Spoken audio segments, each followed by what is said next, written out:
Hello guys, আসসালামু আলাইকুম। This is me Shahed and welcome to my new mini blog. Guys, আমার blogging ছেড়ে দেওয়ার কথা ছিল, কিন্তু তোমরা অনেকজনই বলেছো যে না ছাড়ার জন্য, তাই তোমাদের রিকোয়েস্ট আর ফেলতে পারলাম না। তো বেশি দেরি না করে আজকের ভিডিও শুরু করতেছি গাইস। জুমার নামাজের পর হঠাৎ করে মনে হলো কোথায় ঘুরতে যাওয়া হয় না, তাই ভাবলাম একটু চট্টগ্রাম থেকে ঘুরে আসি। যাই হোক বাবা, যেই কথা এই কাহিনী। তারপর নামাজ পড়ে বের হয়ে চলে আসলাম পান্নারপুর। তারপর কিছুক্ষণ অপেক্ষা করার পর বাস চলে আসলো, কিন্তু বাসে আমি আর কয়েকজন যাত্রী ছাড়া কেউই নেই। জানি না আজকের যাত্রাপত্রা কেমন হয়।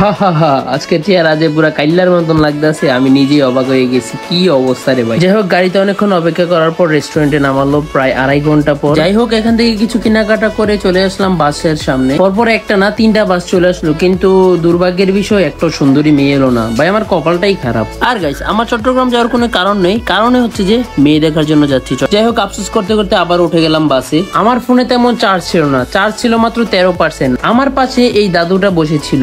পুরোটা পথ আমি এই দাদুর সাথে কথা বলতে বলতে আসলাম। আর আজকের ওয়েদারটা কিন্তু গাইস অনেক সুন্দর। বাইরে মেঘলা মেঘলা আকাশ, খুবই ভালো লাগতেছে, যা আমি বলে বোঝাতে পারবো না। গাইস, কি আর বলবো, দুঃখের কথা। কুমিল্লা থেকে চট্টগ্রাম যেতে মাত্র লাগে 4 ঘন্টা, সেখানে আমি 7.5 ঘন্টা বাসে বসে আছি। সত্যি কথা গাইস, জিদ দেখায় বাস থেকে নামে গেছি। কোন জায়গায় নামছি সেটা আমি নিজেও জানি না। তারপর এক আঙ্কেলকে জিজ্ঞাসা করে চলে আসলাম এখান থেকে। তারপর এখান থেকে একটা 6 নম্বর বাস নিয়ে চলে গেলাম লালদিঘি পার। তারপর লালদিঘি পার থেকে একটা রিক্সা নিয়ে চলে যাচ্ছি বাসার উদ্দেশ্যে। আর গাইস, আপনাদেরকে একটা সতর্কমূলক কথা বলি, আপনারা কখনো এই নিউ মুক্তা বাসে উঠবেন না, এগুলোর সার্ভিস সবসময় খারাপ হয়। তো গাইস, আজকের ভিডিও এতটুকু। নেক্সট ভিডিও আসার আগ পর্যন্ত সবাই ভালো থাকো, সুস্থ থাকো। আল্লাহ হাফেজ, আসসালামু আলাইকুম গাইস।